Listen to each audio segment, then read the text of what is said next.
Well, good morning, everybody. My name is Adam Rosenberg. I am the Executive Director of Baltimore Child Abuse Center.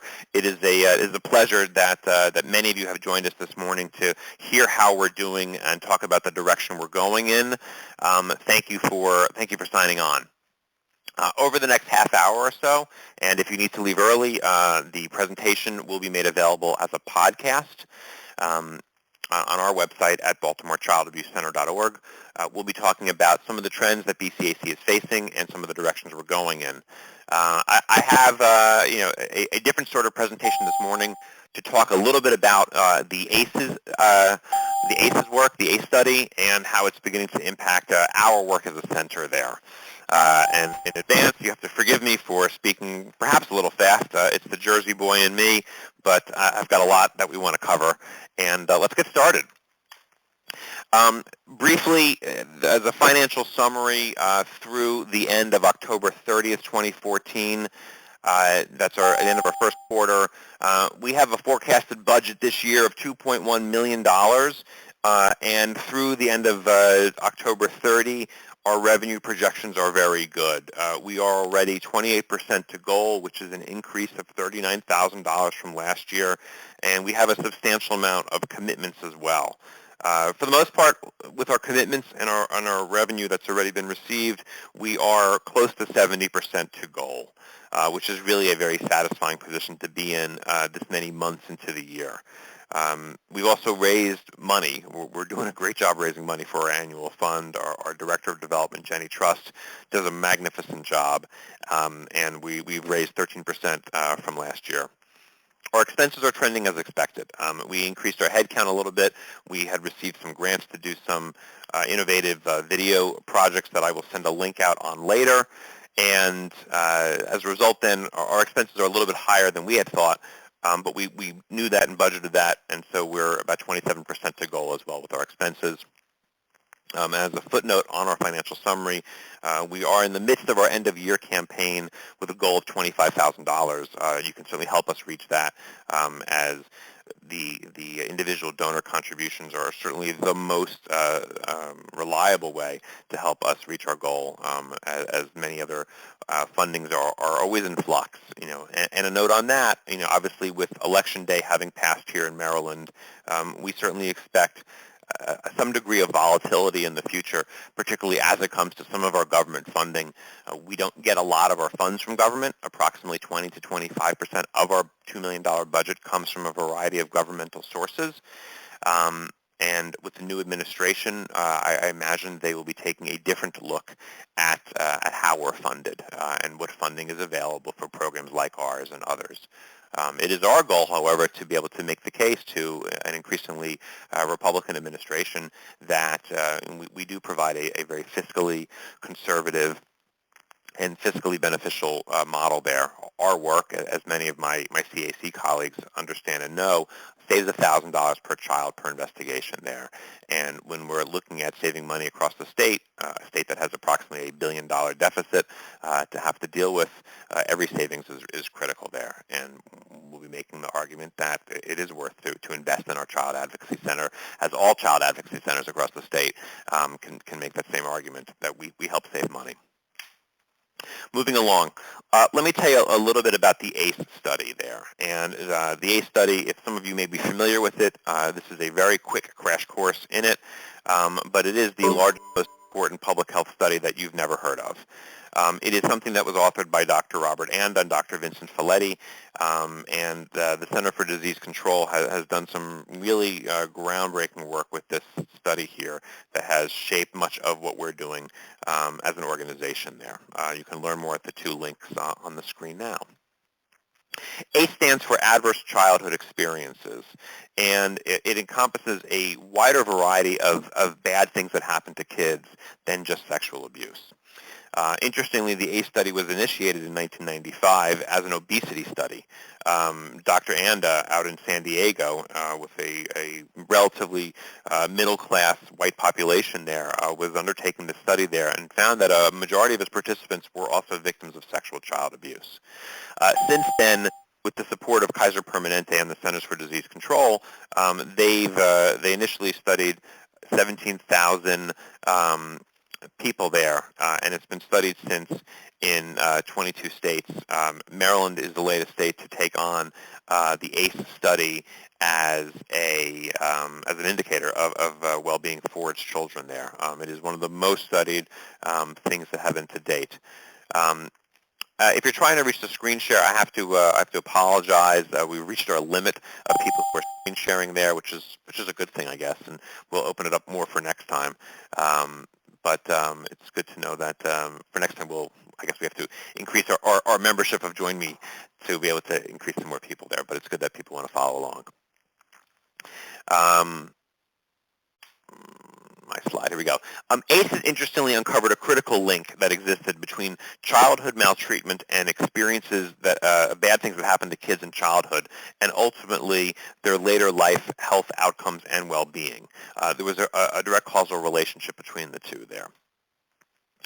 What they had seen is that adverse childhood experiences led to future social, emotional, and cognitive impairment, which led to the adoption of health risk behaviors there. Which ultimately led to disease, disability, and social problems, and unfortunately early death. Many of the people studied in the ACE study, the Adverse Childhood Experience study, frankly had shorter life expectancies, and they across the board, across this pool of 17,000 people, generally had not just been victims of sexual abuse, but also had many other problems later in life there. CDC found that certain experiences, these were major risk factors for leading causes of illness and death. I mean, all the things that many governments and local agencies are trying to do to improve health outcomes there, and that some of these outcomes, remarkably, could be addressed better if we were just able to address these adverse childhood experiences. And then realizing these connections are likely to improve outcomes later in life. It really is a public health epidemic. I think for a very long time, we've considered some of our work to be criminal justice in nature, right? That it's about, someone says something bad happened to them, and the criminal justice system and the child welfare system gets involved. However, the ACE study lets us reframe a lot of this into a way that lets people understand that when children have had adverse childhood experiences, it ends up leading to a lot of other bad things later in life that many people are raising money for, having walks for, talking about with a great deal of frequency, but they don't have the ability to do something about it there. And it really is quite comprehensive, as you can see on this slide, voluminously studied, but showing the direct impact between the adverse childhood experiences which occur and heart disease or homelessness or school dropout or sexual assault. And it's many of the things that I know our school systems are trying to do something about, and yet we are unsuccessful in doing so. By the way, 2 slots just opened up on the Join Me link if you wanted to race and join in right now. ACEs also cost the taxpayer $120 billion a year. So we make a good fiscal argument as well that if we can begin to address these adverse experiences there, we can save money that way as well. So many of you are scratching your head having heard about this ACE study for the first time and not knowing what these ACEs are. And at the privacy of your desk, let me take you on a quick quiz. It's 10 questions, and take a moment with me and let's calculate your ACE score. No one can see it because I can't see you right now, but it's a study that will give you an idea as to just how pervasive adverse childhood experiences are and what they've led to. There's only 10 questions. Question 1, did a parent or other adult in the household often or very often swear at you, insult you, put you down, or humiliate you, or act in a way that made you afraid that you might be physically hurt? If that was the case, then you would add 1 in the yes column there. Give yourself a 1. If it's no, then don't add any score. Did a parent or other adult in the household often or very often push, grab, slap, or throw something at you? Did they ever hit you so hard that you had marks or were injured? If the answer to that is yes, then give yourself another score, another 1. Number 3. Did an adult or person at least 5 years or older than you ever touch or fondle you, or have you touched their body in a sexual way? Or did they attempt to actually have actual oral, anal, or vaginal intercourse with you? And again, if the answer is yes, then you give yourself another 1. Question 4. Did you often or very often feel that no one in your family loved you or thought that you were important or special, or that your family didn't look out for each other to feel or feel close to each other or support each other? And again, if the answer is yes, give yourself a 1. Question 5. Did you often or very often feel that you did not have enough to eat, that you had to wear dirty clothes or had no one to protect you, or that your parents were too drunk or too high to take care of you or take you to the doctor if you needed it? If the answer is yes, give yourself a 1. Question 6. Was a biological parent ever lost to you through divorce, abandonment, or other reason? If the answer is yes, then give yourself a 1. Question 7.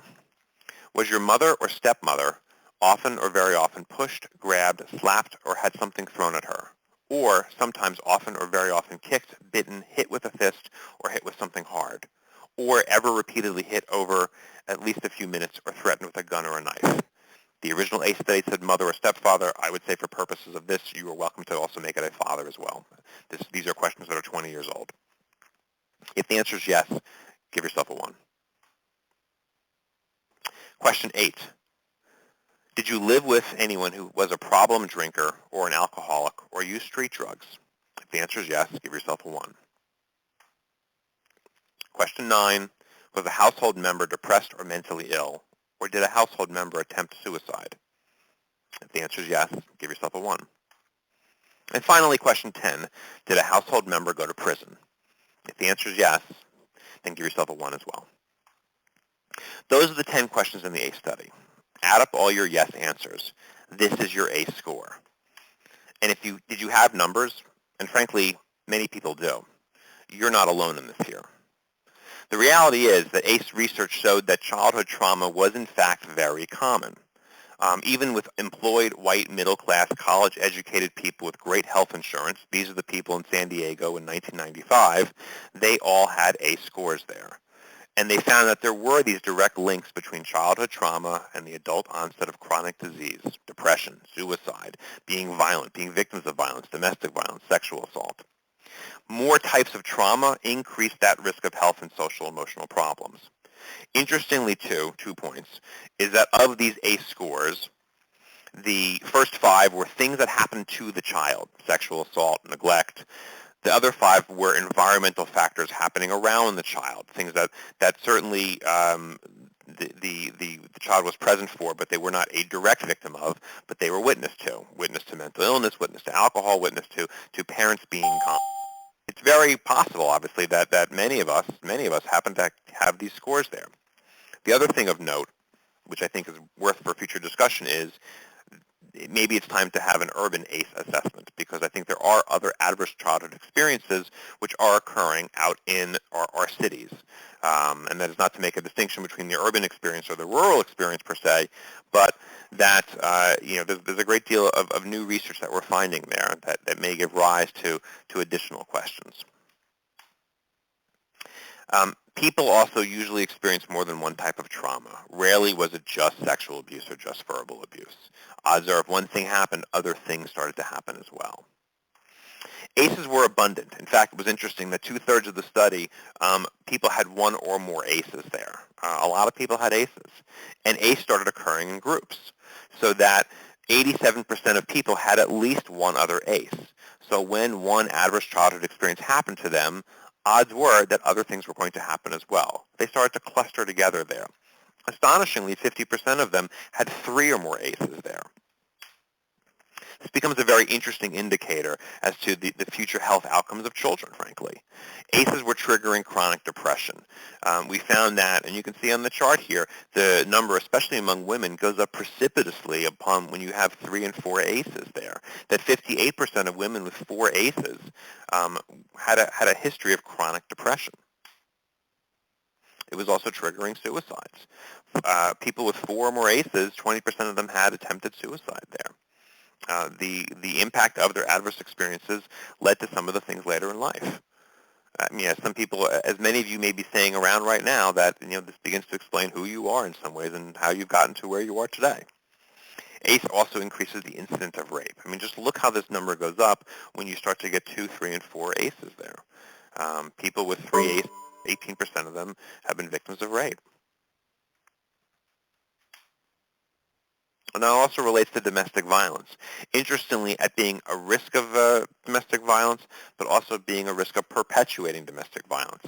Being in these households with multiple adverse childhood experiences, having witnessed violence to a parent, having been a victim of violence themselves, having lived through mental illness and depression there, frankly causes people in the household to suddenly be a victim, or that's the life they live, and they begin to somehow innately accept it there or perpetuate violence themselves.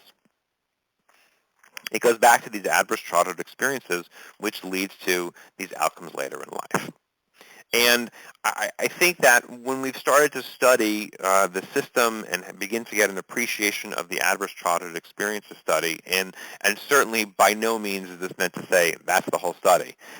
It's just a quick 10-minute overview of it, because it really does merit hours more of work, and we certainly intend to continue that conversation as it goes along. But I wanted to introduce the concepts to people there, in our brief conversation there. But it's also impacted us as an agency as we've started to study the ACE study. And what we find is that our current system was in fact limited there.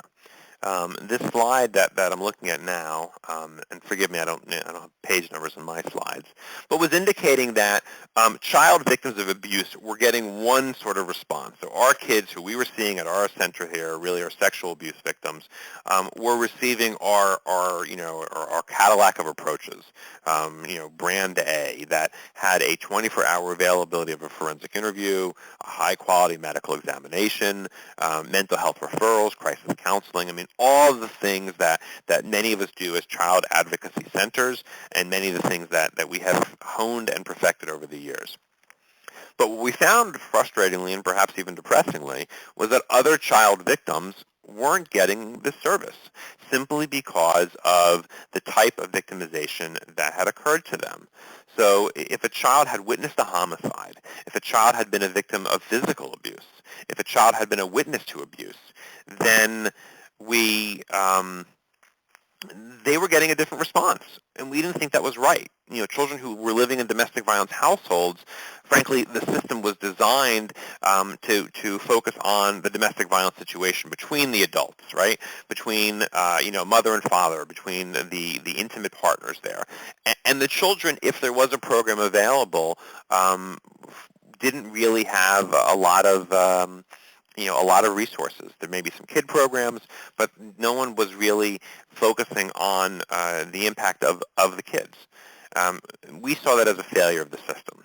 And we had increasingly, because we created a good product that was being understood by our partners in law enforcement and child protective services, that we could do something about it there.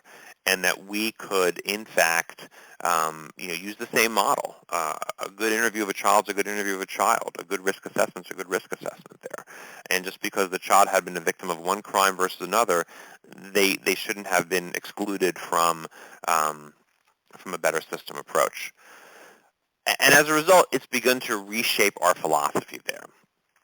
And that we're starting to take an approach here that adverse childhood experiences such as sexual abuse, physical abuse, witness to violence, even placement into foster care, or children who witnessed homicides, these are kids who all deserve a trauma-informed response, the same trauma-informed response that we're doing at Baltimore Child Abuse Center for these sexual abuse victims there. We feel that any child who falls into our net, who has been referred to us, deserves that. The slide that's not there, that should be there, is, we're doing this based on some grants and based on, frankly, I think the will of our staff. Much of this work isn't necessarily reimbursed. It comes down to philanthropic contributions and foundation grants and finding other ways to cover the cost of service. But I think we know as a mission, it's something that's important to us philosophically, that every child deserves that trauma-informed response. And just because a child hasn't been a victim of sexual abuse, but has been a victim of multiple other ACEs, shouldn't preclude that child from getting the help and the assistance they need. And as I will keep you updated in the coming year, 2015, we're going to be doing a lot of work evaluating and counting ACEs amongst our population and trying to collaborate with other multidisciplinary groups who are evaluating kids and meeting with children to be able to see which kids have ACEs, frankly. Because it's the kids who have the ACEs, when they start to pile up, those are the kids who perhaps are more at risk, and we can prevent future incidents from happening to them. That has led to our work in the next area there. And then ideally, I'll leave it open for a couple of questions, but I want to be respectful of the half-hour time limit, and then open up for some questions as we come to the end. One of the areas you can see from the previous slide is certainly placement into foster care. As some adverse childhood experience had led to that child being placed into foster care. We felt it incumbent upon us to be able to do something for that child as well. In Baltimore City, and not necessarily in every jurisdiction in Maryland, foster care children entering foster care are required to get a medical examination upon their admission there. We want to make sure they get a baseline exam there. We want to make sure that a child, when they're being handed off to somebody else, has a certain degree of wellness there, so that if the child is ill, they get taken care of. If there had been a history of maltreatment and neglect, then we can begin to address it there. In Baltimore City, that is facilitated by a wonderful program called Healthcare Access Maryland, working with the Baltimore City Department of Social Services. Children who enter foster care get a medical exam, a dental exam, and a behavioral health assessment through Catholic Charities. But the medical exam proved to be challenging for our partners in the city here. That of the several thousand children who were entering foster care each year, getting them to their designated medical exam was really difficult. I've got kids of my own, and I know that when they're sick, it's not always easy to get an appointment very quickly there. In the city, they are required to get a medical exam within 5 days due to a variety of legal rulings over the years. Finding that qualified practitioner also was complicated, that there were certainly people at health clinics who could do a medical examination, but they didn't have that same eye towards maltreatment that we have here. And we also found that it was additionally traumatic for a child who has already been placed out of the home to have to go to a variety of large public health centers. It was really complicated. So working with the MATCH program, and our partners over there at Baltimore City Department of Social Services, we have agreed, and we're eager to provide a medical examination within 48 hours of a child's placement. Well, that's 2 days, and that is a very short window there. We're trying to get it down to next day appointments there, but at its most outset, it's going to be 2 days. These examinations are going to be performed by our expert. We are lucky enough to have a doctor, and our doctor is now a partner with Sinai Hospital, so that she is able to pull upon the resources of a major community hospital here in Baltimore who believes in this work there, and they have helped increase our capacity to be able to see what's going to be approximately 500 children each year. These are kids who have just been pulled out of their home with very little medical history available, and we're going to place them into our child-friendly setting with child care and all the nice things that we have at our center to be able to do some good with, and hopefully avoid further trauma and further maltreatment to these children. Before I open up the phones for questions, I just wanted to, remind you all that, some dates coming up there. Our end of year, everyone's end of year, not our fiscal year, but the tax year that each of us have to pay taxes for, is December 31st. You can make your charitable year-end contribution and your friends until December 31st, helping us reach our year-end fundraising goal of $25,000. I'm sure you can help us get there. And our Be a Hero event is going to be on April 30th, 2015, and the pre-sale begins January 27th. I got locked out of U2's pre-sale, but hopefully you won't get locked out of our pre-sale for this event there. And this event will sell out, so if you want to be on the pre-sale list, you need to email Jenny Trust. The regular sale begins February 17th. Last year, this thing sold out even before this thing went on sale, our sponsors had done that. And we've got some terrific sponsors. Many of them have signed up. We have about $65,000 of commitments to sponsors already, including barcoding.com and Sinai Hospital and Party City. We've got some, who am I missing here, Jenny? Maxent, they've signed on as a sponsor. Primary Residential Mortgage. And we've got some other good commitments coming through. We just haven't had the paperwork signed. If I left you off, my apologies, but we're really we're excited for another remarkable event. Robin Quivers is really a tough woman and an amazing speaker. She's written some great things about overcoming child sexual abuse, and I think what we really admire about Robin is that she is transparent, and that is what our work is about here at Baltimore Child Abuse Center is providing transparency and letting people listen and be heard, and that's one of our goals here. Our goal for that event is to raise $300,000. We're sure you can help us get there. If you have a question, we're gonna open up the phones, or you can email Jenny or myself. My apologies for sort of blitzing through a very heavy subject that some of you are now looking at your ACE score and trying to see, obviously, where you've been, but we believe it's important, and I think it sort of lets people understand that who they are today, and how they got there. Are my phones unmuted? If someone wants to ask a question, they are welcome to.